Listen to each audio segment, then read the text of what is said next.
Datang Wakil Menteri Agraria dan Tata Ruang, Wakil Kepala Badan Pertanahan Nasional, selaku Koordinator Pelaksana GTRA Nasional, Bapak Surya Chandra. Assalamualaikum warahmatullahi wabarakatuh. Selamat pagi, salam sejahtera untuk kita semua. Shalom, Om Swastiastu, Namo Buddhaya, dan salam kebajikan. Bapak Ibu yang berbahagia, Puan dan Tuan, yang besar tidak kami himbau gelar, dan yang kecil tidak kami sebut nama. Selamat datang dalam acara diskusi publik Road to Wakatobi dengan tema Kebijakan Penataan Ruang dan Daya Saing Daerah Berkelanjutan. Hadirin yang berbahagia, sebagai informasi bahwa ini merupakan diskusi publik Road to Wakatobi edisi ke-20 yang merupakan rangkaian acara dari GTRA Summit 2022 yang akan diselenggarakan di Wakatobi, Sulawesi Tenggara. Bapak Ibu yang kami hormati, mengawali acara, mari kita dengarkan keynote speech dari Gubernur Jawa Timur yang dalam hal ini diwakili oleh Kepala Dinas Pekerjaan Umum, Kawasan Permukiman dan Cipta Karya Provinsi Jawa Timur, Bapak Insinyur Baju Trihaksoro. Dengan hormat kami silakan.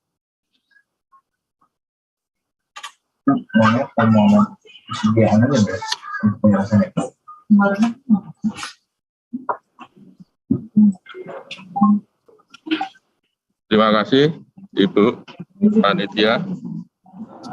Sudah dengar, Ibu? Siap, sudah Pak. Silakan Pak. Oh, maaf, saya dapat dulu.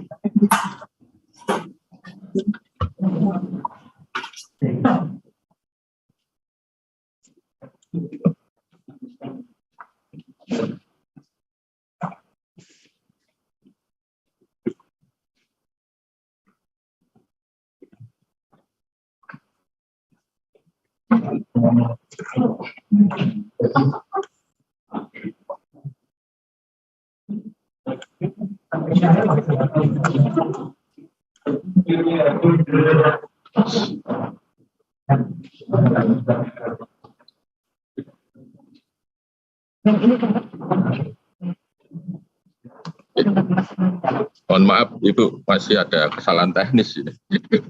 Mau nunggu sebentar aja. Ya Pak, Pak, silakan Pak.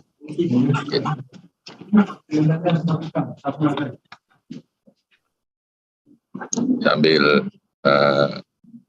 disiapkan tayangnya, saya sampaikan bahwa Ibu Gubernur, mohon maaf nggak bisa hadir karena masih berada di Banjarmasin dalam rangka misi dagang Provinsi Jawa Timur, sehingga mewakilkan saya selaku Kepala Dinas PRKP dan Cipta Karya Provinsi Jawa Timur. Assalamualaikum warahmatullahi wabarakatuh. Salam sejahtera bagi kita semua. Salam, Om Swastiastu, Namo Buddhaya, dan salam kebajikan.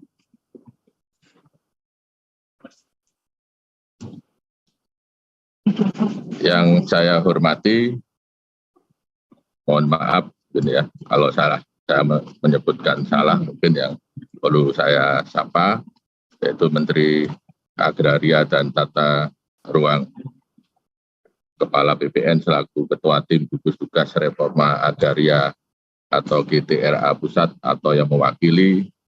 Kemudian yang saya hormati Dirjen Penataan Agraria selaku Ketua Pelaksana Harian Gugus Tugas Reforma Agraria Pusat atau yang mewakili.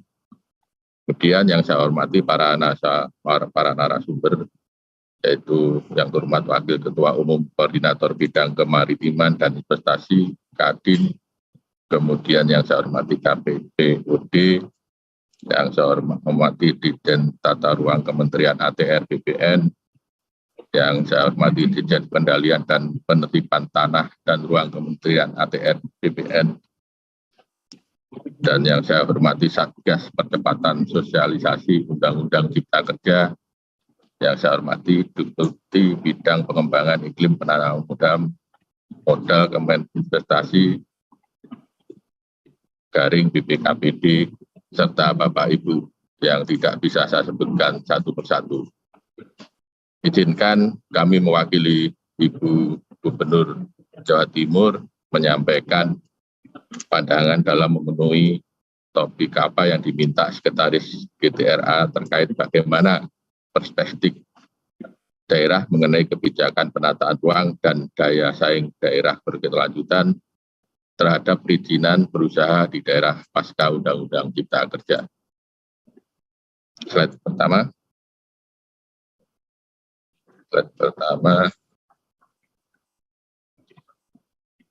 Ya. Berdasarkan rencana jangka panjang RPJMP tahun 2005 sampai 2025, visi Jawa Timur, Jatim sebagai pusat agribis terkemuka berdaya saing global dan berkelanjutan perlu diturunkan dalam orientasi lokasi atau kewilayahan menjadi visi tata ruang, sedangkan visi penataan ruang Jawa Timur tahun 2011 sampai 2031 adalah terwujudnya wilayah provinsi berbasis agribisnis dan jasa komersial yang berdaya saing global dalam pembangunan berkelanjutan. Tujuan penataan ruang ini diwujudkan berdasarkan 4 asas, yaitu aman, nyaman, produktif, dan berkelanjutan. Dengan demikian, esensi Pemprov Jatim sejak tahun 2010 memang telah merencanakan pembangunan wilayahnya berperspektif daya saing global dan berkelanjutan. Lanjut. Demikian Bapak Ibu, bahwa pasal per pasal dari Undang-Undang Cipta Kerja ini mengamanatkan kepada kita begitu pentingnya peningkatan ekosistem investasi kegiatan berusaha dari semua pemangku kepentingan stakeholder sesuai dengan asas Undang-Undang Cipta Kerja nomor 11 tahun 2020, pasal per pasal sudah ada kepastian terkait ekosistem investasi maupun kegiatan berusaha. Lanjut. Dan Jawa Timur telah merancang sinkronisasi operasional strategi kewilayahannya dengan menata efisiensi struktur ruangnya melalui sistem koridor agar penataan infrastruktur wilayah mampu menunjang pusat-pusat pertumbuhan yang ada sehingga sarana prasarana kewilayahan yang dibangun mampu meningkatkan daya saing ekonomi di Jawa Timur melalui peran market driven dari distribusi barang dan jasa Indonesia bagian timur, maka daya saing ini juga akan berpengaruh signifikan terhadap kinerja investasi di wilayah pengaruh Jawa Timur tersebut, yaitu ada 7 koridor, kemudian sesuai dengan Perpres 80 tahun 2019 kita sinkronisasi sehingga terwujud meningkatkan daya saing ekonomi di Jawa Timur. Lanjut. Omnibus Law atau Undang-Undang Cipta Kerja juga sangat membantu kita di daerah dalam meningkatkan iklim usaha investasi karena pasal per pasalnya terutama dengan adanya kemudian perizinan dasar seperti yang dulu disebut IMB, kemudian izin usaha, AMDAL, UKL, dan UPL, dan lain-lain, aturan perundangan ini menyederhanakan dan mengintegrasikan perizinan dasar dari sejumlah undang-undang seperti penggabungan, yaitu 4 undang-undang dan 50 pasal dalam pengaturan kesesuaian tata ruang. Kemudian 2 undang-undang dan 36 pasal untuk persetujuan lingkungan. Selanjutnya 2 undang-undang dan 48 pasal dalam kaitannya dengan persetujuan bangunan gedung, sehingga kebirokratisasi dan simplifikasi proses dan iklim usaha ini tentu akan memperingan para calon inspektor dalam mengurus izin usahanya yang sekarang disebut KKPR, serta memastikan analisa kelayakan ekonomi sehingga minat investasi di Jawa Timur diprediksi akan semakin meningkat. Lanjut. Harapan terhadap peningkatan minat investasi dan isu kemudahan perizinan ini dapat dibuktikan dengan tetap tingginya animo masyarakat dunia usaha dalam mengurus atau menyelesaikan perizinan melalui investasi dan atau meningkatkan industrialisasinya di Jawa Timur. Matrik realisasi izin pemanfaatan ruang yang diselenggarakan pemerintahan Provinsi Jawa Timur, inilah yang bisa dijadikan indikator tingginya minat investasi ke Jawa Timur meski di tahun 2021 kita semua terkena pandemi COVID-19. Dalam ranah yang menjadi kewenangan Pemprov Jawa Timur di masa transisi perizinan berusaha, IPR pada ruang wilayah yang berkategori high control zone terindikasi masih menjadi solusi kemudahan berusaha di Jawa Timur. Ke depan, prosedur spesifik ini perlu dimodifikasi lebih sederhana dan lebih pasti sesuai amanat Undang-Undang Cipta Kerja. Lanjut, dalam kaitan reforma agraria dan penataan ruang dapat diidentifikasi dari pemahaman reforma agraria yang pada prinsipnya merupakan upaya penataan kembali struktur penguasaan, kepemilikan, penggunaan, dan pemanfaatan tanah yang lebih berkeadilan melalui penataan aset dan disertai dengan penataan akses untuk kemakmuran rakyat Indonesia. Kata kuncinya adalah penataan aset dan penataan akses. Penataan aset meliputi penataan kembali penguasaan, pemilikan, penggunaan, dan pemanfaatan tanah berdasarkan hukum dan peraturan perundangan pertanahan, sedangkan penataan akses dilakukan melalui pemberian pendampingan atau bantuan bagi subjek agar dapat memanfaatkan tanahnya secara optimal. Lanjut, kita sudah paham benar objeknya meliputi pertama pensertifikatan tanah oleh pemerintahan atau PTSL, kemudian kedua HGU dan HGU habis, yang ketiga tanah negara lainnya, dan keempat pelepasan kawasan hutan. Sedangkan subjek reforma agraria meliputi orang per orang, kelompok masyarakat maupun badan hukum. Lanjut, penataan akses yang diberikan oleh KL, OPD, dan CSR, namun subjek belum punya sertifikat atas tanahnya, Kementerian ATR dan BPN menjadikan sebagai objek legalisasi aset atau restribusi tanah dalam konsepsi tata ruang bisa dijajarkan dengan substansi pola ruang dengan berbagai variasi peruntukan ruang sektor ekonominya sedang dalam penataan akses untuk tanah yang telah diberikan sertifikat melalui legalisasi aset dan restribusi tanah oleh Kementerian ATR BPN ditindaklanjuti dengan penataan akses oleh KL, OPD, dan CSR sebagai penyempurnaan dari sinkronisasi pola dan struktur ruang dalam pemberian sertifikat tanah. Ini adalah bagian dengan yang dilakukannya bantuan pemberdayaan ekonomi serta investasi fasilitas infrastruktur dasar publik. Lanjut, slide ini adalah cara bagaimana tim GTRA kami menganalisa operasionalisasi reforma agraria yang dilakukan melalui sinkronisasi antara data potensi tanah objek reformasi agraria atau TORA yang dioverlay dengan konsesi pengembangan wilayah seperti yang diamanahkan dalam RPJMD Jawa Timur melalui konsepsi koridor Sabto Karso. Lanjut, yang terakhir hasilnya seperti peta ini yang telah terverifikasi prioritas klaster mana yang dapat dilakukan reforma agraria secara lebih holistik, terintegrasi, tematik, dan berdimensi spasial atau HITS.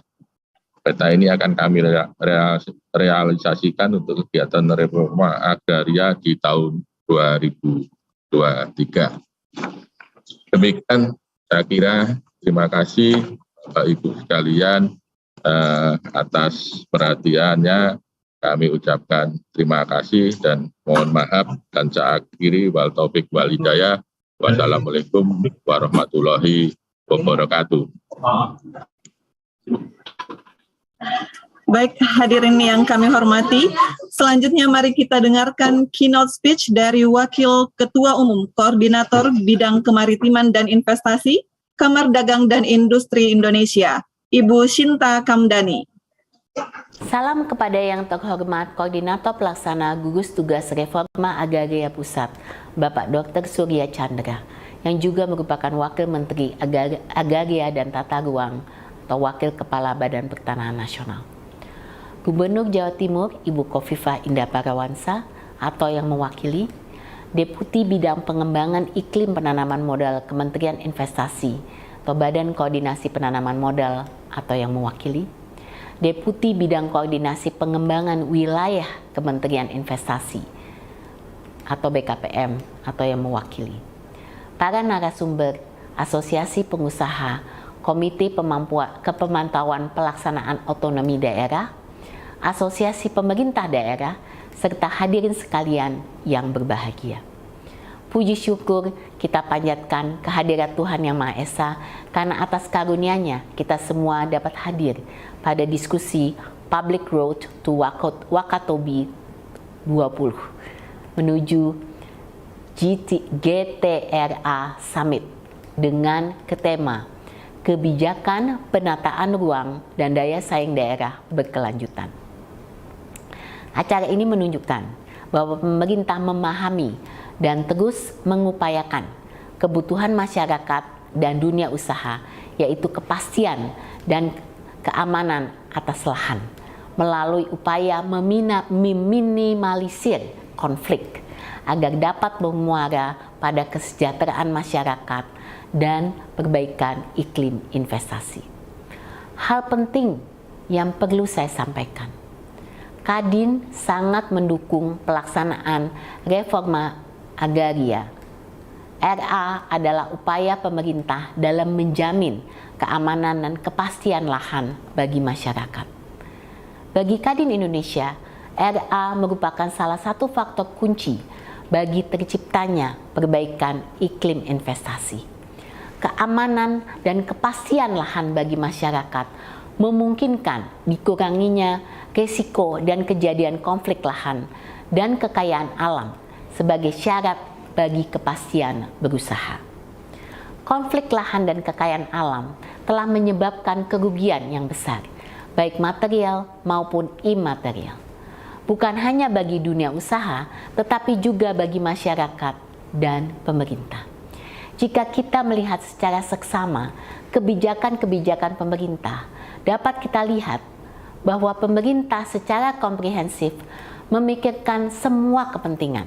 Di satu sisi, mengupayakan keamanan dan kepastian lahan bagi masyarakat melalui kebijakan RA. Di sisi lain, mempermudah bagi pelaksanaan investasi untuk mewujudkan target pertumbuhan ekonomi. Kadin sangat mengapresiasi upaya-upaya yang dilakukan pemerintah memperbaiki iklim investasi dalam konteks daya saing daerah melalui upaya harmonisasi penataan ruang dan perbaikan tata kelola perizinan. Wilayah Indonesia yang luas, kemajumukan sosial dan budaya, kondisi rawan bencana di sebagian besar daerah, dampak perubahan iklim, serta belum meratanya kapasitas teknologi, informasi, dan komunikasi menjadi tantangan besar bagi pemerintah dalam melaksanakan RA dan perbaikan iklim investasi melalui penerapan perizinan berusaha berbasis risiko, merujuk Undang-Undang Cipta Kerja bagi pelaku usaha. Sebagai penutup, saya yakin bahwa kolaborasi semua pihak mutlak diperlukan untuk mendorong pelaksanaan RA dan perbaikan iklim investasi secara efektif. Melalui diseminasi regulasi dan kebijakan pemerintah terkait secara luas, peningkatan kapasitas sumber daya manusia, penanganan konflik lahan dan kekayaan alam, serta secara independen, serta memberikan insentif bagi pelaku usaha dan masyarakat untuk mengadopsi praktek-praktek bisnis yang berwawasan lingkungan demi tercapainya pembangunan yang adil, inklusif, dan berkelanjutan. Demikian yang bisa saya sampaikan. Mudah-mudahan momen ini menjadi sebuah momen yang penting sebagai batu loncatan bagi optimalisasi pelaksanaan kebijakan reformasi agraria dan perbaikan iklim investasi. Baik, terima kasih. Selanjutnya hadirin yang berbahagia, kita melangkah ke acara berikutnya, yaitu sambutan pembuka yang akan disampaikan oleh Wakil Menteri Agraria dan Tata Ruang, Wakil Kepala Badan Pertanahan Nasional, selaku Koordinator Pelaksana GTRA Nasional. Kepada Bapak Surya Chandra, kami silahkan. Terima kasih, Ibu. Assalamualaikum warahmatullahi wabarakatuh. Selamat pagi, Ibu Bapak sekalian. Salam sejahtera buat kita semua. Saya kira diskusi ini akan menunjukkan dua hal penting ya. Yang pertama terkait dengan peluang dan tantangan kebijakan penataan ruang pasca Undang-Undang Cipta Kerja dan implikasinya bagi daya saing daerah yang berkelanjutan. Yang kedua terkait pula dengan faktor pendukung dan penghambat implementasi kebijakan penataan ruang pasca Undang-Undang Cipta Kerja, khususnya berkaitan dengan penyelenggaraan perizinan berusaha di daerah. Nah, dua hal ini menjadi bahasan yang cukup penting dan saya kira banyak pihak terlibat. Itulah yang membuat kami menghubungi KPPOD, Komite Pemantauan Pelaksanaan Otonomi Daerah. Mereka inilah yang dari dulu ya saya tahu mengadvokasi soal-soal otonomi daerah. Sebagian pihak melihat Undang-Undang Cipta Kerja seperti mau menghapus sebagian dari otonomi daerah. Nah, KPPOD ini adalah yang ikut juga memantau proses itu. Nanti kita diskusikan, memang apakah betul, sejauh mana, bagaimana cara kita merespon situasi yang berkembang tersebut. Nah, harmonisasi kebijakan penataan ruang menjadi kunci yang menentukan dinamika pembangunan, khususnya di daerah, termasuk ikhtiar meningkatkan investasi dan tata kelola di daerah itu sendiri. Nah, dalam konteks kemudahan berusaha, rencana tata ruang sebagai tatakan atau alas dalam setiap arah pembangunan yang merupakan bagian dari upaya penyederhanaan persyaratan dasar perizinan berusaha itu sendiri. Nah, dalam rangka itulah memang Undang-Undang Cipta Kerja memuat terobosan dengan beberapa ketentuan, seperti misalnya simplifikasi izin lokasi menjadi kesesuaian kegiatan pemanfaatan ruang, kewenangan penyelenggaraan dan pelaksanaan izin, simplifikasi tata ruang daerah, serta dasar hukum kebijakan DTR melalui peraturan kepala daerah Perkada. Dulu harus melalui proses politik di DPRD, jadi harus perda seperti itu. Sekarang bisa cukup dengan Perkada. Nah, harapannya memang semua itu mampu menghadirkan kemudahan dan kepastian dalam perizinan usaha. Tapi kita tahu ini belum tentu seperti itu peristiwanya. Nah, catatan dalam diskusi ini barangkali bisa menjadi masukan apa saja dari lapangan. Jadi kami sudah mengundang semua teman-teman ATR BPN di seluruh Indonesia. Sebagian bisa bergabung pagi ini. Sebagian juga kita undang pemerintah daerah. Nanti ada para penanggap itu yang terlibat adalah teman-teman atau kepala daerah yang memang punya organisasi. Asosiasi Kepala Daerah, jaringannya KPPOD juga turut diundang. Mudah-mudahan dengan diskusi hari ini kita bisa memberikan masukan ya dan rekomendasi kebijakan apa yang tepat bagi pemerintah pusat khususnya. Kami dari ATR BPN siap memfasilitasi, siap mendukung supaya memang cita-cita Undang-Undang Cipta Kerja sungguh terwujud, yaitu bagaimana penyelenggaraan perizinan berusaha yang berbasis risiko serta kebijakan penataan ruang yang optimal sesuai dengan prinsip pembangunan daerah yang lebih berkelanjutan. Terima kasih. Saya akan ikuti terus diskusi ini sampai akhir dan mudah-mudahan nanti bisa ikut memberikan catatan di penutupnya. Terima kasih. Wassalamualaikum warahmatullahi wabarakatuh. Baik, terima kasih kepada Bapak Omen yang telah memberikan sambutan pembuka. Baik, hadirin yang berbahagia, selanjutnya kita akan memasuki agenda diskusi publik Road to Wakatobi yang pada hari ini mengangkat tema kebijakan penataan ruang dan daya saing daerah berkelanjutan. Dan telah hadir bersama kita para narasumber dan juga para penanggap yang nantinya akan diperkenalkan oleh moderator. Untuk itu langsung saja kami undang moderator pada hari ini yang merupakan program asisten atau policy analyst di Komite Pemantauan Pelaksanaan Otonomi Daerah. Kepada Ibu Michiko Tambunan kami silakan. Baik, terima kasih sekali Bu Cida. Selamat pagi Bapak Ibu sekalian, perkenalkan saya Michiko Tambunan, analis kebijakan dari KPPOD. Dan saya akan menemani Bapak Ibu sekalian untuk memandu jalannya sesi paparan diskusi kita di diskusi pada pagi hari ini Bapak Ibu sekalian. Nah sebelumnya Bapak Ibu, saya akan membacakan urutan jalannya sesi paparan narasumber pada pagi hari ini. Pertama, kita akan mendengarkan paparan dari Direktur Eksekutif KPPOD, Bapak Arman Suparman, terkait paparan krusial penataan ruang dalam tata kelola ekonomi daerah, lalu juga peluang dan tantangan kebijakan penataan ruang pasca terbitnya Undang-Undang Cipta Kerja serta implikasinya. Dan terakhir nanti akan ada rekomendasi bagi perbaikan kebijakan penataan ruang dalam rangka penguatan daya saing daerah berkelanjutan.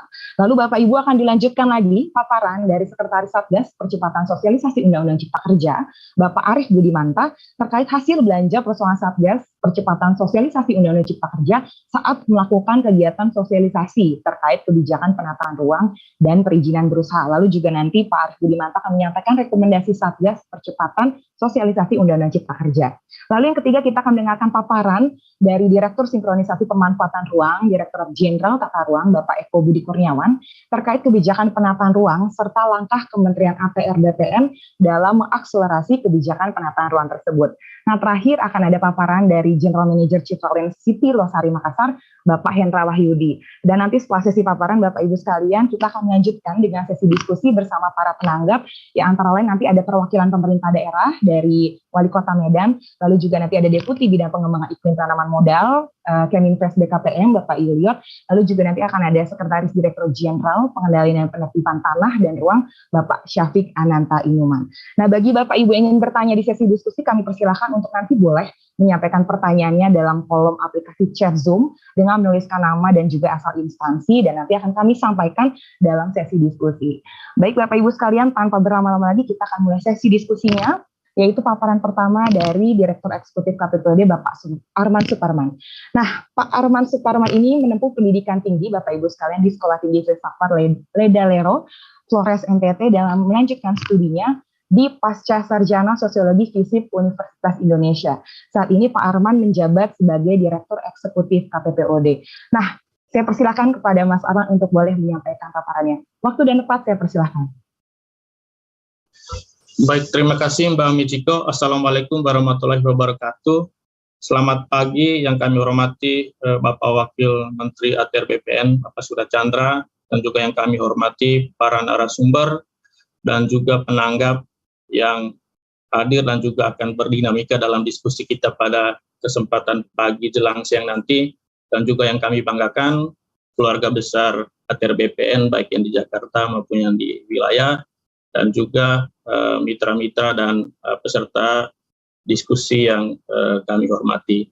Baik Bapak Ibu, perkenankan kami menyampaikan beberapa talking points yang mungkin bisa menjadi bahan diskusi kita bersama pada kesempatan ini, sekaligus juga mungkin menjadi catatan awal agar apa yang menjadi harapan kita terkait dengan penciptaan iklim investasi yang kondusif di daerah melalui pembenahan struktural, dan yang terakhir itu dengan Undang-Undang Cipta Kerja dan beberapa peraturan turunannya itu bisa tercapai.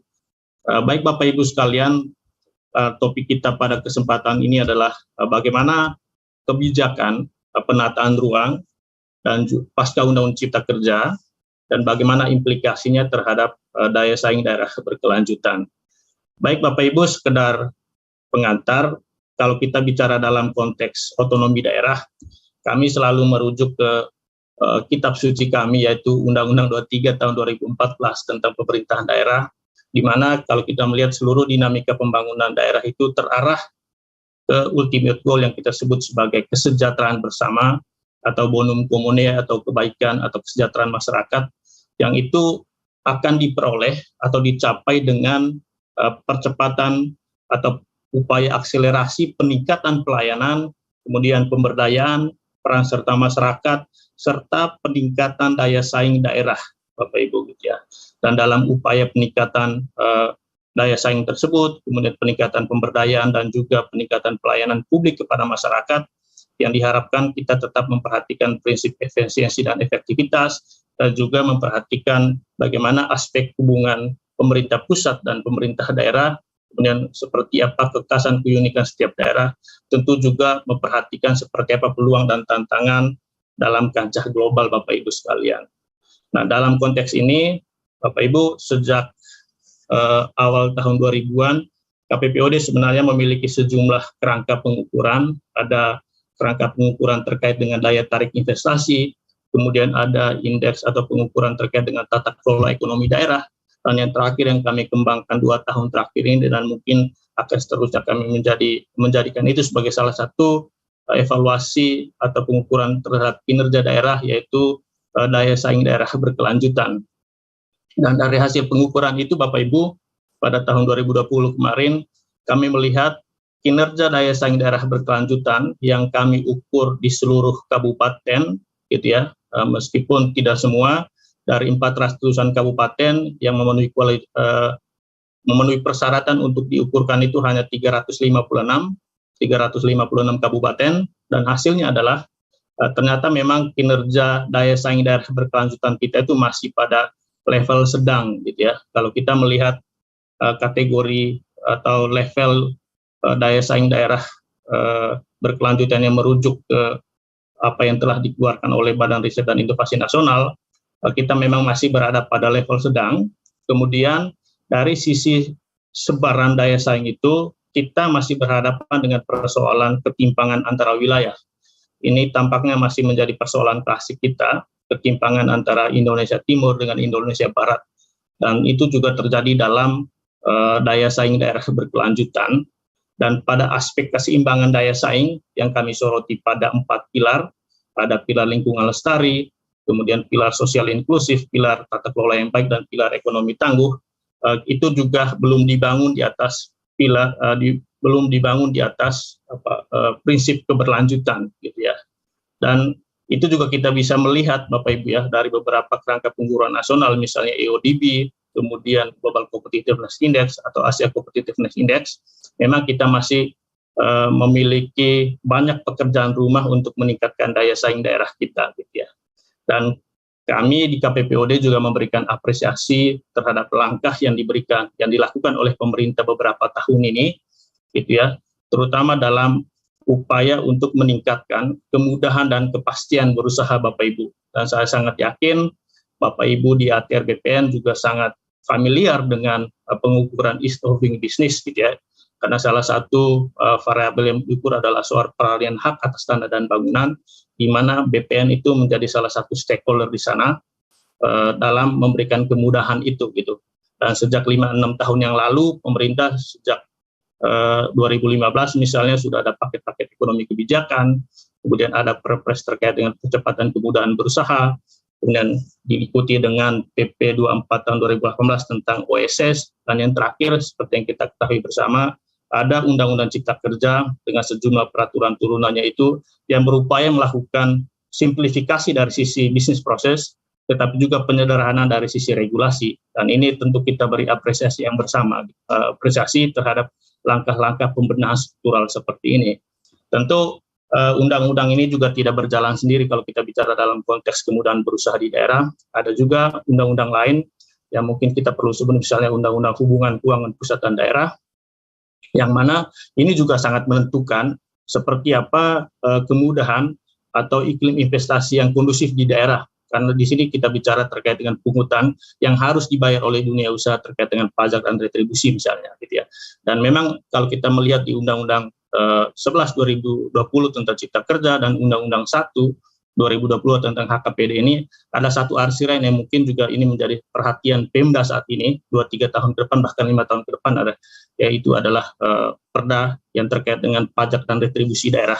Dan ini juga menjadi salah satu amanat dari Undang-Undang Cipta Kerja ya, terkait dengan klaster perpajakan, lebih khusus lagi kalau kita membaca di PP 10 tahun 2021 terkait dengan PDRD untuk kemudahan berusaha di daerah, Bapak Ibu. Nah, Bapak Ibu, kalau melihat hasil kajian kami selama ini, apa yang kita ingin raih di atas ini terkait dengan kesejahteraan, kemudian daya saing daerah berkelanjutan ini, kemudian bagaimana kebijakan itu bisa mendarat secara smart di daerah. Dari hasil kajian kami selalu melihat harus ada prakondisi atau syarat yang perlu kita desain bersama. Pertama terkait dengan kerangka kebijakan dan kelembagaan, kami tambahkan satu kata sifat di belakangnya, kelembagaan inklusif. Kemudian bagaimana desain hubungan pusat dan daerah.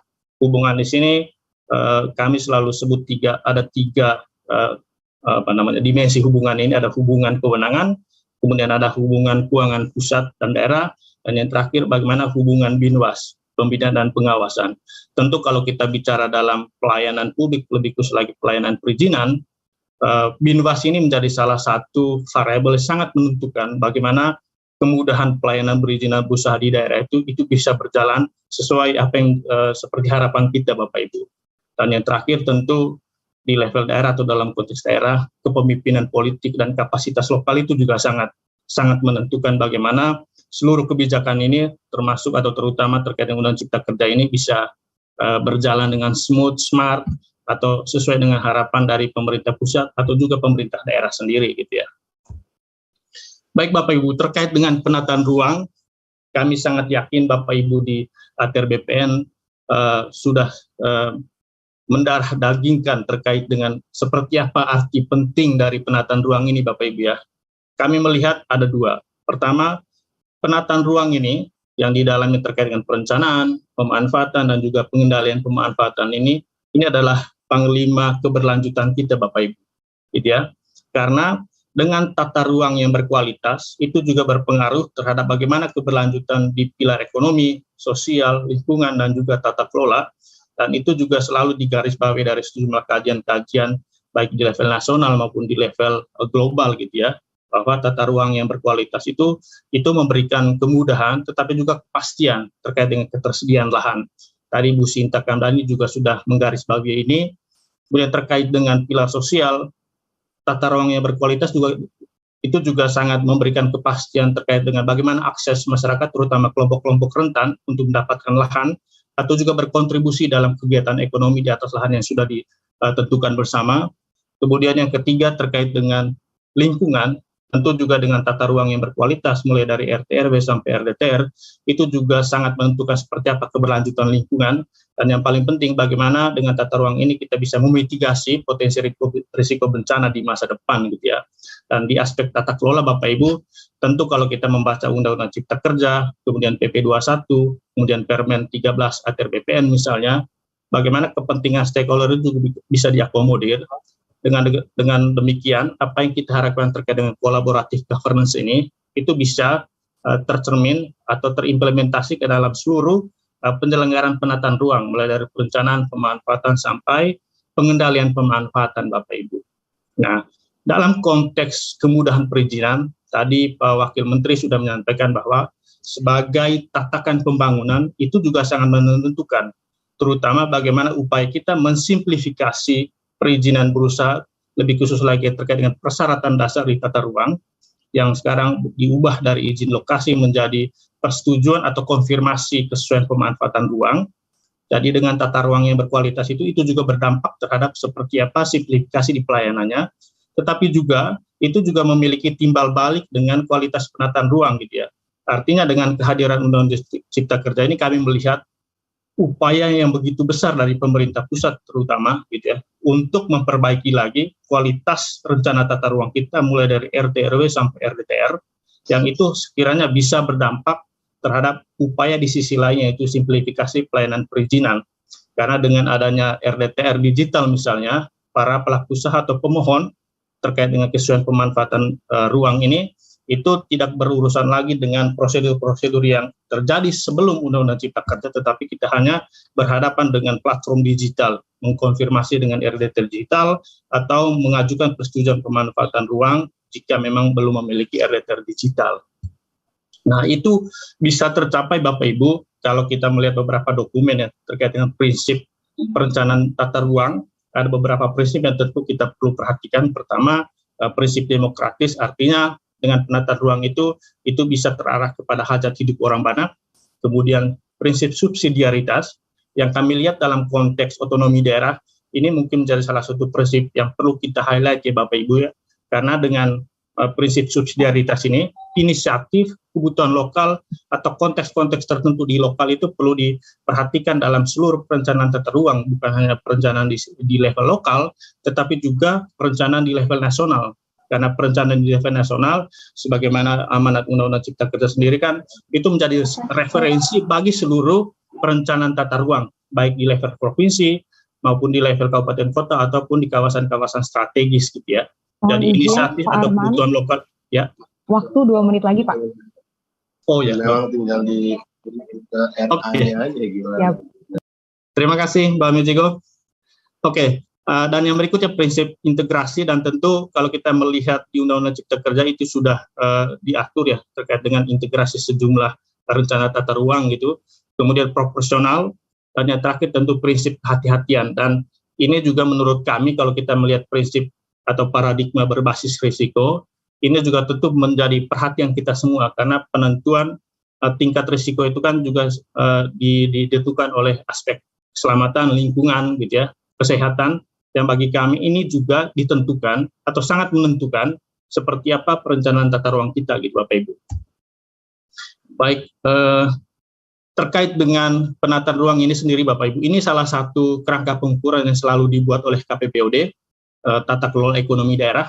Dan dalam tata kelola ekonomi daerah itu ada 10 variabel yang menentukan. Yang pertama itu adalah biaya transaksi, di sini kita bicara pada retribusi, dan ada perizinan berusaha. Dan ada salah satu yang mungkin menjadi topik kita hari ini adalah terkait dengan akses lahan Bapak Ibu gitu ya. Dan di akses lahan ini tentu kalau dalam kerangka pengukuran ease of doing business itu terkait dengan peralihan hak atas tanah dan bangunan.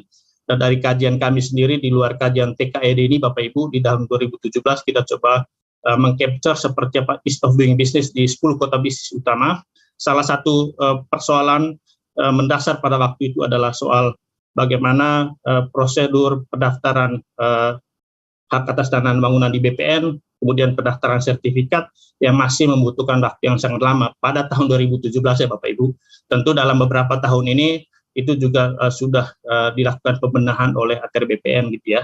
Tentu dengan kehadiran Undang-Undang Cipta Kerja ini juga itu juga berpengaruh terhadap prosedur-prosedur di peralihan hak atas tanah dan bangunan gitu ya. Karena kalau lihat di urutan di ease of doing business itu pengecekan sertifikat itu menjadi prosedur pertama, dan yang terakhir itu adalah pendaftaran hak atas tanah dan bangunan itu. Dan dari sisi waktu di sejumlah daerah waktu itu bahkan melebihi waktu sampai 90 hari gitu ya keseluruhannya gitu Bapak Ibu.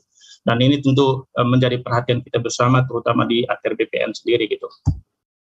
Baik Bapak Ibu, ini saya lanjutkan saja karena ini adalah paradigma yang kita sudah ketahui bersama bahwa dengan Undang-Undang Cipta Kerja ini tidak semua usaha itu nanti wajib mengurus perizinan, tetapi yang berisiko tinggi yang diwajibkan mengurus izin, sementara yang berisiko rendah, menengah rendah atau menengah tinggi itu hanya mengurus NIB dan juga sertifikat standar gitu ya. Dan itu kita bisa baca secara detail di PP 5 tahun 2021. Dan bagi kami Bapak Ibu, faktor penentu terimplementasikannya dengan baik Undang-Undang Cipta Kerja dan sejumlah PP ini, terutama PP 5, PP 6, PP 16, kemudian PP 21 dan PP 22, itu pertama soal bagaimana kualitas kebijakan, kelembagaan, dan juga digitalisasi yang terintegrasi di pemerintah pusat sendiri. Kemudian yang kedua, bagaimana kebijakan, kelembagaan, dan juga sarana prasarana terkait dengan platform digital di daerah. Dan dari hasil asesmen kami Bapak Ibu, pertama terhadap kebijakan penataan ruang itu sendiri, patut kami akui memang memberikan simplifikasi ya, simplifikasi perizinan. Karena kalau ada RDT digital, kami sebagai pemohon misalnya baik untuk kegiatan berusaha atau non berusaha cukup mengkonfirmasi lokasi kegiatan dengan RDT digital. Tapi kalau belum memiliki RDT digital, itu baru melalui prosedur persetujuan pemanfaatan ruang yang diajukan kepada pemerintah pusat. Kemudian ini juga disampaikan oleh Pak Wamen tadi bahwa sudah ada perubahan dasar hukum RDTR yang bagi kami ini mungkin menjadi solusi terkait dengan mandeknya proses pembahasan Perda RDTR selama ini, gitu ya. Hanya ini mungkin jadi salah satu catatan Pak Wamen dan Bapak Ibu sekalian, daerah mengeluhkan terkait dengan persetujuan substansi dari Kementerian ATR BPN dan Kementerian sektoral lainnya. Kalau membaca PP 21 dan juga Permen ATR BPN nomor 13, kami melihat di situ sudah ditentukan waktunya, gitu ya, persetujuan substansi itu, gitu ya. Hanya mungkin ke depan bagaimana sistem informasi itu tersampaikan ke daerah dan bagaimana Kementerian ATR BPN sendiri juga menetapi SOP itu terutama terkait waktu itu sehingga daerah memiliki kepastian terkait dengan waktu untuk mendapatkan persetujuan substansi untuk peraturan kepala daerah RDTR, Bapak Ibu, gitu ya. Kemudian satu catatan utama kami ini Pak Wamen terkait dengan kewenangan. Ya, kalau membaca Undang-Undang Cipta Kerja khususnya terkait dengan penataan ruang gitu ya, undang-undang ini memang sangat menegaskan, menggarisbawahi pemerintah pusat sebagai pemegang kewenangan penyelenggaraan urusan pemerintahan, gitu ya. Dan itu sangat nampak di penyelenggaraan penataan ruang sendiri yang bagi kami ini sudah menghilangkan atau menggerus kewenangan daerah ini Pak Wamen. Dan kalau kami coba lokalisir dari perencanaan, kemudian pemanfaatan dan pengendalian pemanfaatan, tampaknya daerah itu hanya kebagian di perencanaan. Dalam hal ini penyusunan RT/RW dan juga penyusunan RDTR dan pembentukan RDTR digital. Memang kalau membaca di PP 21 atau juga Permen 13 itu sudah ada kata bisa didelegasikan, gitu ya.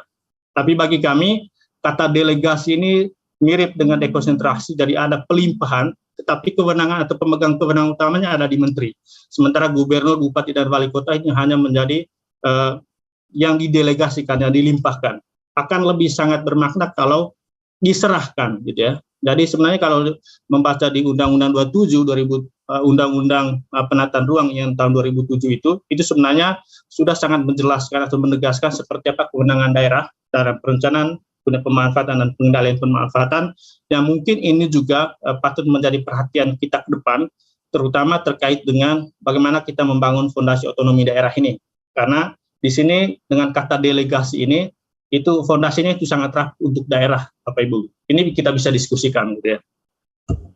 Kemudian terkait dengan penerapan di daerah, akhir tahun kemarin Bapak Ibu kami melakukan asesmen di 5 kota bisnis utama, di Medan, kemudian Balikpapan, Makassar, Surabaya, dan DKI Jakarta.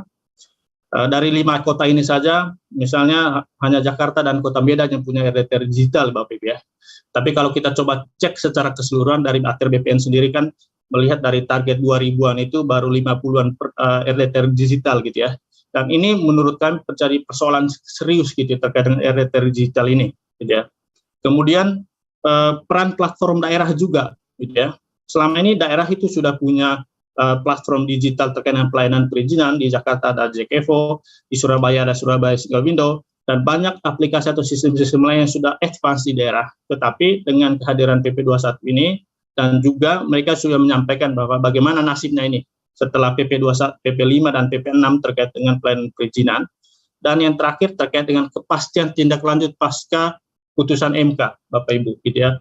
Dan bagi kami, meskipun pemerintah pusat sudah mengeluarkan edaran kalau nggak salah ya, untuk tetap menyusun perda atau peraturan kepala daerah terkait dengan ini, tetapi melihat dinamika yang sekarang bukan hanya untuk merevisi di sisi formil, tetapi juga di material, daerah juga ini tampaknya gamang ini, Bapak Ibu sekalian. Apakah kami menyusun perda?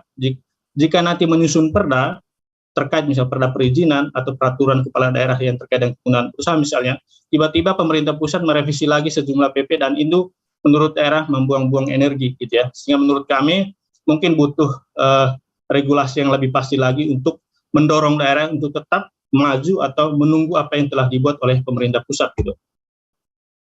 Nah ini terkait dengan daya saing daerah berkelanjutan, ini adalah kerangka pengukuran yang kita buat terkait dengan daya saing daerah berkelanjutan ini, dan salah satu temuan di IDSDB ini tahun 2020 Bapak Ibu, kewenangan ini menjadi salah satu faktor penghambat gitu ya, terutama untuk daerah-daerah yang memiliki wilayah luas, wilayah hutan yang sangat luas gitu ya, tetapi karena kabupaten atau kota itu tidak memiliki kewenangan di sektor kehutanan, itu juga berdampak terkait dengan penanganan kualitas hutan itu sendiri. Dan bagi kami, untuk konteks pembicaraan kita hari ini, ketiadaan kewenangan terkait dengan penataan ruang ini juga ke depan berpotensi juga untuk mengganggu keseimbangan di pilar ekonomi, sosial, dan juga tata kelola serta lingkungan itu Bapak Ibu. Ya. Dan yang terakhir, ini beberapa rekomendasi teknis yang mungkin menjadi perhatian kita bersama. Pertama, kepada pemerintah pusat, kami mendorong sebenarnya ketika ada keterbatasan atau capacity constraint di daerah, apakah bisa pemerintah pusat itu mengeluarkan sebuah metode atau tools yang bisa mempercepat penyusunan peraturan daerah atau peraturan kepala daerah terutama yang terkait dengan RDTR digital misalnya, gitu ya. Kemudian pendampingan asistensi terkait dengan Undang-Undang Cipta Kerja ini terutama kepada masyarakat dan dunia usaha, karena dari hasil asesmen kami kemarin tampaknya sosialisasi itu belum menyebar secara merata ke seluruh komponen masyarakat, gitu ya. Dan yang terakhir, kita mengharapkan OSS RBA ini, di sini ada Pak Yuliot, harapan masyarakat atau para pelaku usaha ini menjadi salah satu one-stop site, gitu ya, satu-satunya aplikasi pelayanan perizinan. Artinya, kalaupun kementerian sektoral punya sistem tersendiri atau platform tersendiri, misalnya Gistarunya ATR BPN atau CMBG-nya Kementerian PUPR atau AMDALNet-nya KLHK, itu harapannya itu terintegrasi dengan OSS RBA, dan para pelaku usaha hanya berhadapan dengan OSS RBA ini, jadi tidak berjalan lagi dari satu sistem ke sistem yang lain, gitu. Dan kepada pemerintah daerah, di sini juga hadir beberapa asosiasi dan juga pemerintah daerah sendiri, tentu yang kita harapkan dalam perencanaan 2-3 tahun ke depan, Perda atau peraturan kepala daerah terkait dengan perizinan ini, tentu ini menjadi salah satu prioritas, dan kami mendorong sebenarnya adalah salah satu yang kita selalu dorong kepada pemerintah daerah, membentuk satgas, gitu ya, atau forum multi stakeholders yang bisa menjadi forum untuk berbagi sekaligus juga berkonsultasi dengan pemerintah pusat, gitu. Dan yang terakhir, kami melihat Pak Wamen, dukungan peran data politik dan mesin birokrasi ini bisa menjadi salah satu yang determinan, gitu ya.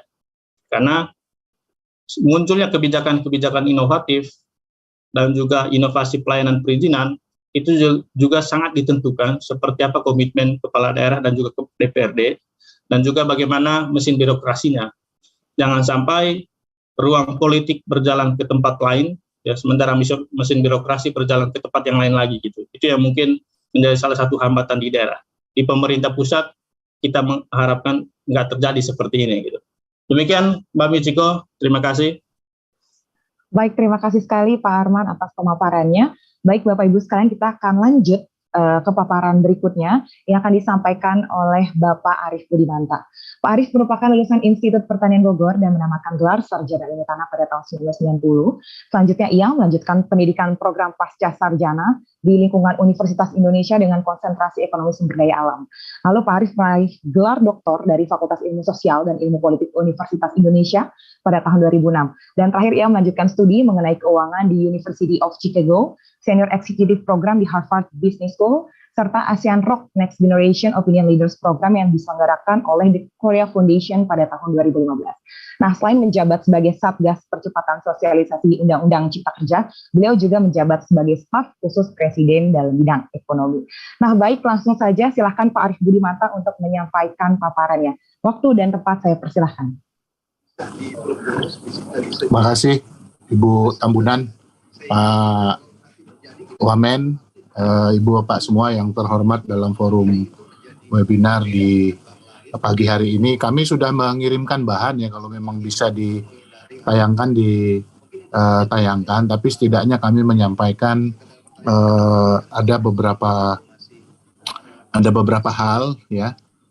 Slide berikutnya saja, slide yang pertama dulu ya.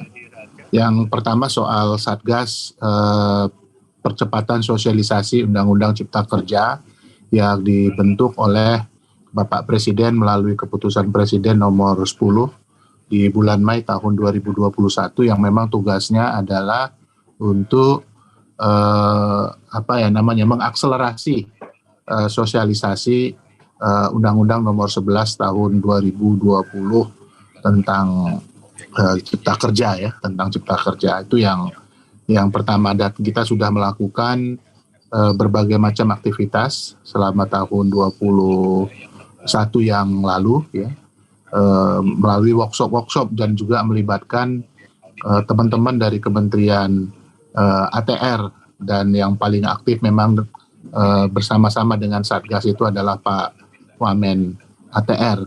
Nah, Satgas ini sendiri diketuai oleh Pak Mahendra Siregar yang saat ini Wakil Menteri Luar Negeri.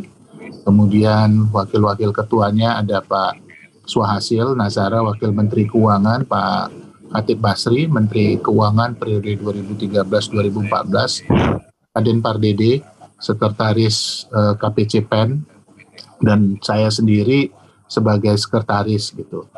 Nah, tugasnya tentu melakukan sinergi baik dari sisi program maupun substansi, monitoring dan evaluasi terkait dengan implementasi dan pelaksanaan bukan hanya sosialisasi Undang-Undang Cipta Kerja ya yang dilakukan oleh seluruh KL dan lembaga, tetapi juga kita menampung informasi yang berkembang dari daerah tentang implementasi Undang-Undang Cipta Kerja itu pada level lapangan.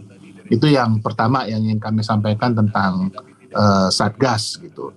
Nah, kemudian yang kedua terkait dengan Undang-Undang Cipta Kerja itu sendiri, memang kalau kita bicara dalam konteks perizinan, ada proses perubahan yang saat ini memang menjadi perizinan aktivitas usaha ya yang berbasis kepada risiko, dan perizinan ini yang berbasis risiko dibagi atas perizinan rendah, berisiko rendah, sedang sampai kemudian tinggi. Nah, di dalam proses perizinan itu ada tahapan-tahapan yang harus dilalui oleh seseorang yang melakukan ataupun segolongan orang ataupun badan yang melakukan aktivitas usaha. Yang pertama adalah menyelesaikan apa yang disebut dengan perizinan dasar, kemudian yang kedua yang terkait dengan perizinan usaha itu sendiri. Nah, perizinan dasar itu setidaknya menyangkut 3 hal ya. Yang paling utama itu adalah kesesuaian kegiatan pemanfaatan ruang ataupun KKPR. Saya rasa mungkin diskusi kita pada pagi hari ini relevansinya lebih kepada perizinan dasar ya. Pertama soal kesesuaian kegiatan pemanfaatan ruang, di mana di sini pengampu utamanya adalah tentu Kementerian ATR bersama dengan pemerintah daerah yang sudah menyelesaikan RT RW ya, baik provinsi ataupun RT RW pada tingkat kabupaten kota. Kemudian yang kedua adalah persetujuan lingkungan, kemudian yang ketiga adalah persetujuan bangunan gedung. Dan kita tahu backbone dalam proses perizinan dasar ini ada di KKPR, di kesesuaian kegiatan pemanfaatan ruang. Nah, dalam proses konfirmasi KKPR ini, maka kemudian landasan yang paling utama yang dibutuhkan itu adalah penyelesaian dari rencana tata ruang ya, yang dimiliki oleh daerah, sehingga kemudian proses perizinan dasar itu khusus untuk konfirmasi penataan ruang itu tidak membutuhkan waktu lama sampai ke pusat gitu apabila kemudian RT RW ini bisa diselesaikan. Nah, pemerintah sendiri memang memiliki rencana untuk memfasilitasi proses penyelesaian RT RW di tingkat kabupaten, terutama agar proses-proses yang terkait dengan pelaksanaan Cipta Kerja, terutama perizinan berusaha dan KKPR ini bisa lebih cepat, karena ini adalah backbone dari perizinan berusaha. Itu yang kedua. Jadi untuk itu maka kemudian harapan kita agar kemudian ke depan tidak lagi terjadi proses tumpang tindih misalnya yang signifikan antara aktivitas usaha karena ini berbasis risiko, maka penyelesaian RT RW terutama pada tingkat kabupaten maupun kota ini menjadi penting untuk secara cepat diselesaikan. Nah, itu yang kedua ya, yang terkait dengan Undang-Undang Cipta Kerja yang khususnya terkait dengan penataan ruang gitu ya. Nah, kemudian yang ketiga yang paling penting juga yang ingin kami sampaikan dalam kesempatan ini adalah temuan Satgas. Temuan Satgas di halaman 8. Tolong di halaman 8 yang bagian ini. Jadi kalau kita lihat bahwa terkait dengan temuan Satgas dalam pertemuan di daerah, maka ada beberapa hal yang perlu improvement ya secara cepat. Yang pertama adalah dari aspek regulasi, ya. Dalam hal ini tentu adalah Perda RDTR sebagai syarat penerbitan KKPR. Nah, ini kemudian memang menjadi penting ya untuk diselesaikan, termasuk dalam hal ini adalah perda-perda yang terkait dengan perizinan bangunan gedung. Nah, proses penyelesaian perda yang terkait dengan perizinan bangunan gedung ini dapat dipakai oleh daerah sebagai basis untuk melakukan pungutan kembali. Kemudian yang ketiga juga adalah problematika ketiadaan tim profesi ahli atau TPA di beberapa daerah sebagai syarat penerbitan PBG. Tetapi ini memang bisa disiasatin berdasarkan undang-undang untuk memanfaatkan TPA. Kalau misalnya di wilayah kabupaten tersebut tidak tersedia, itu bisa memanfaatkan di wilayah kabupaten lain yang tersedia ataupun di wilayah provinsi, misalnya profesi ahli yang ada gitu. Itu yang terkait dengan regulasi. Kemudian yang kedua juga ada problematika terkait dengan kelembagaan yang belum bersinergi gitu ya di lapangan. Yang ketiga adalah sistem. Nah, ini yang memang juga menjadi soal bukan hanya di daerah tetapi juga di pusat, bagaimana mengintegrasikan sistem yang sifatnya mesin to mesin ya, antara misalnya aspek regulasi yang terkait dengan persetujuan lingkungan dengan KKPR, katakanlah misalnya seperti itu. Jadi ada prinsipnya misalnya dalam konteks one map policy, itu contoh misalnya dalam konteks sistem.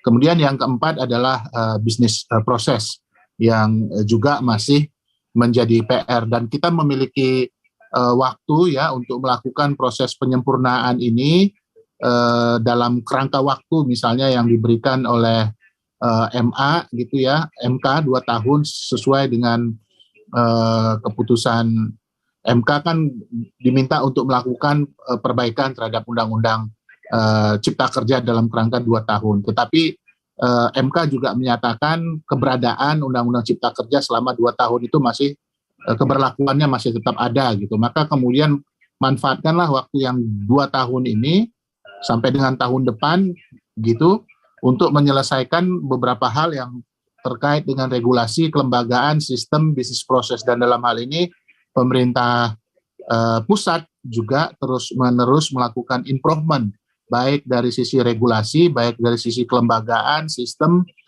maupun bisnis proses, terutama yang terkait dengan online single submission. Itu yang ketiga. Kemudian yang terakhir yang ingin kami sampaikan, informasikan adalah mohon ke halaman 4, Mbak. Ke halaman 4. Ini sebagai informasi saja komitmen Presiden dalam kerangka untuk reforma agraria. Nah, Presiden telah membentuk Satgas Penataan Penggunaan Lahan dan Penataan Investasi melalui keputusan Presiden nomor 1 tahun 2022 tentang Satuan Tugas Penataan Penggunaan Lahan dan Penataan Investasi. Nah, Satgas ini diketuai oleh Menteri Negara Investasi dan di dalamnya juga ada Menteri Agraria dan Tata Ruang. Nah, tujuannya untuk menindaklanjutin pencabutan izin usaha pertambangan, izin pinjam pakai kawasan hutan, hak guna usaha, dan hak guna bangunan. Nah, mohon izin tugas, Pak Arief, ya. Waktu 2 menit lagi, Pak. Oke. Nah, tugas Satgas ini adalah intinya melakukan penataan penggunaan lahan dan penataan investasi melalui pemetaan, pemanfaatan lahan, kemudian memberikan rekomendasi kepada Menteri untuk melakukan pencabutan, kemudian menetapkan kebijakan pemanfaatan atas lahan perizinannya yang sudah dicabut dalam kerangka redistribusi dan pemanfaatan lainnya. Jadi komitmen untuk melakukan reforma agraria ini selain Satgas Reforma Agraria yang ada di dalam Kementerian Agraria dan Tata Ruang, pada sisi lain juga Presiden membentuk Satgas khusus untuk menindaklanjutin proses-proses pencabutan izin-izin usaha baik itu pertambangan, pinjam pakai kawasan hutan, hak guna usaha dan hak guna bangunan untuk kemudian dimanfaatkan untuk aktivitas dalam kerangka reforma agraria, khususnya redistribusi aset lahan. Nah, saya rasa mungkin 4 hal itu yang ingin kami sampaikan, Bu Tambunan. Terima kasih atas kesempatannya. Nanti kita bisa lanjutkan dengan respon dan diskusi.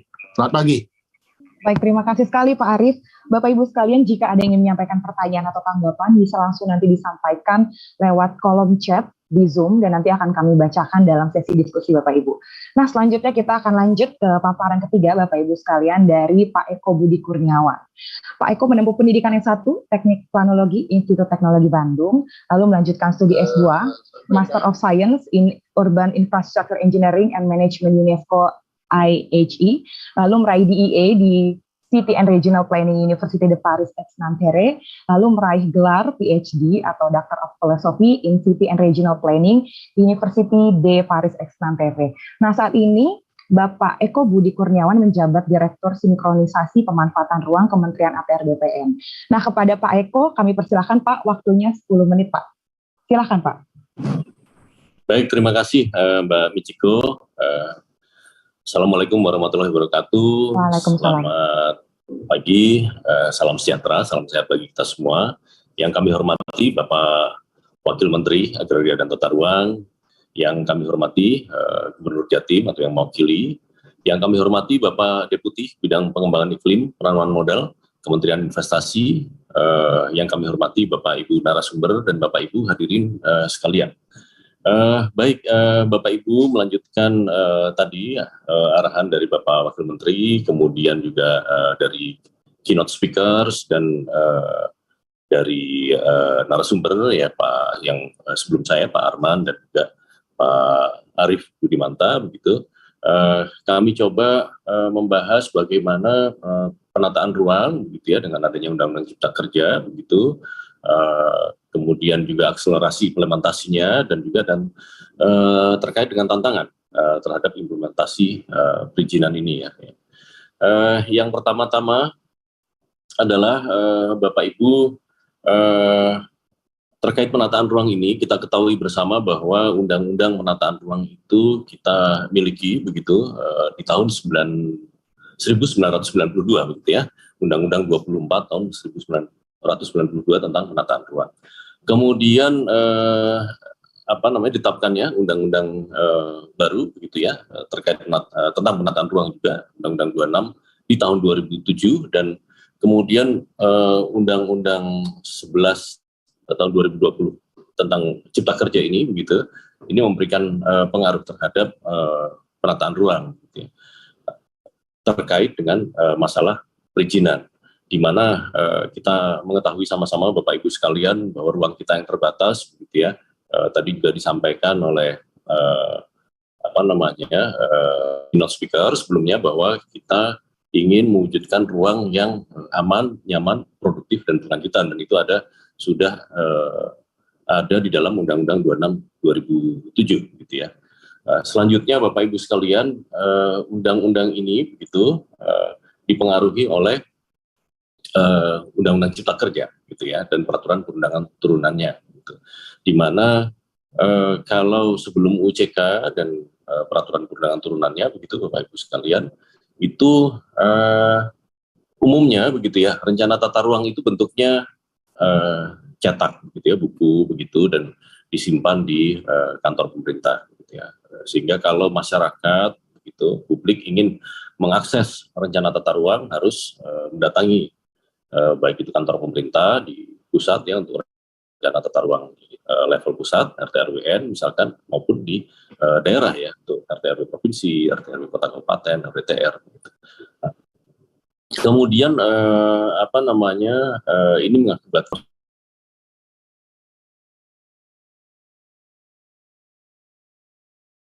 gitu ya. Nah, dengan Undang-Undang Cipta Kerja ini begitu maka diharapkan rencana tata ruang ini dapat dengan mudah diakses gitu ya.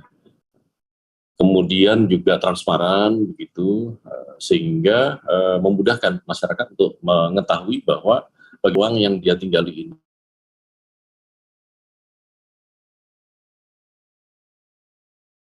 sekalian tadi juga telah ditunjukkan oleh keynote speaker ya, pembicara sebelumnya, bahwa dengan Undang-Undang Cipta Kerja ini antara lain bagaimana tata ruang itu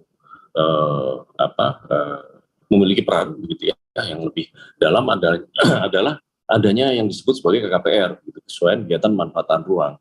KKPR ini merupakan satu dari persyaratan dasar perizinan berusaha, Bapak Ibu sekalian, di mana intinya adalah KKPR diberikan pertama-tama didasarkan pada rencana detail tata ruang. RDTR ini adalah rencana tata ruang yang levelnya paling detail, Bapak Ibu sekalian. Jadi kita punya beberapa level rencana tata ruang, begitu ya, mulai dari RT/RW nasional, begitu, sampai yang paling detail adalah rencana detail tata ruang, yakni 1 dengan skala 1:5.000. Nah, ini yang di dalam sistem OSS begitu terintegrasi begitu, sehingga diharapkan proses perolehan KKPR ini bisa dapat diberikan dengan cepat.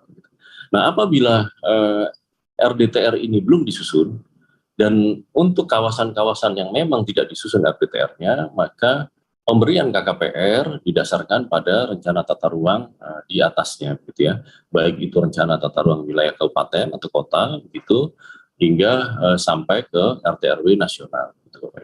Jadi tetapi ini tentu saja sistemnya dilakukan kajian tersendiri. Gitu ya.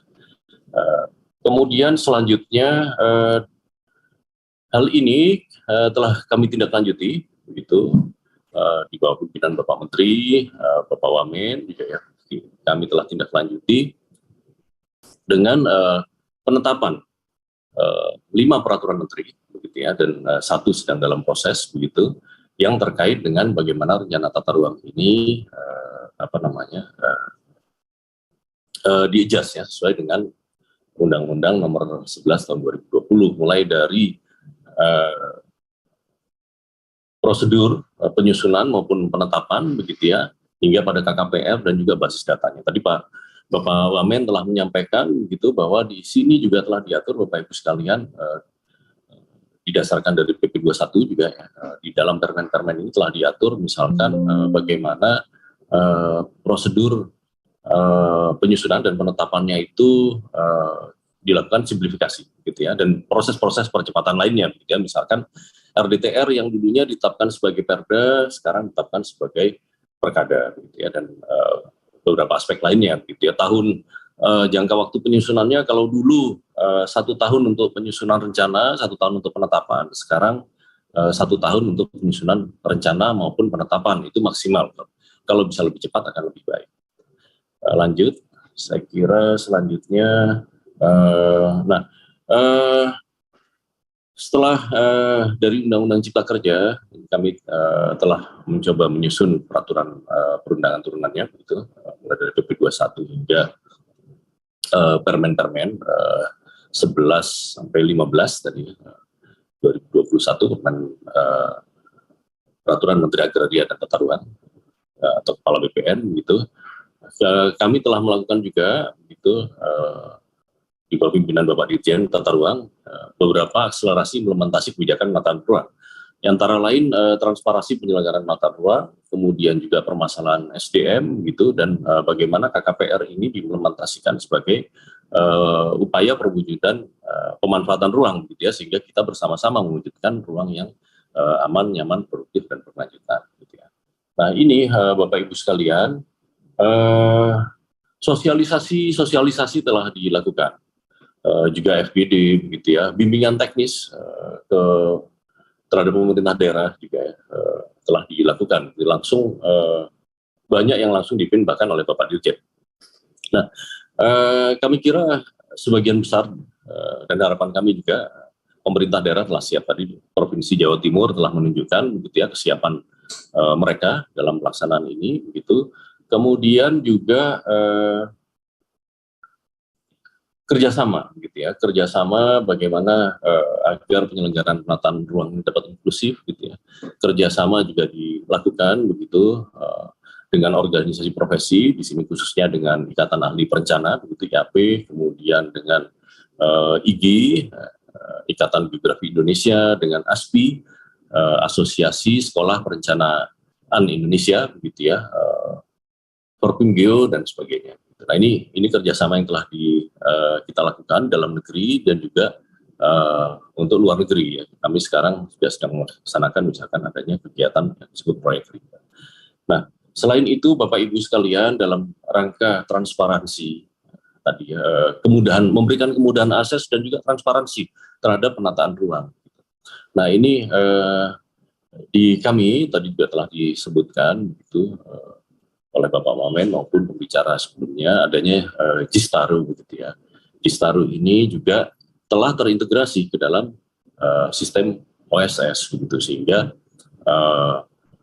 tapi dalam Jistaru ini sendiri begitu masyarakat sekarang dapat mengakses tanpa rencana tata ruang begitu ya, mengetahui bahwa wilayah atau kawasan yang dia tinggal itu direncanakan seperti apa dan sebagainya tanpa harus mendatangi kantor pemerintah begitu ya, membuat janji untuk melihat bukunya begitu.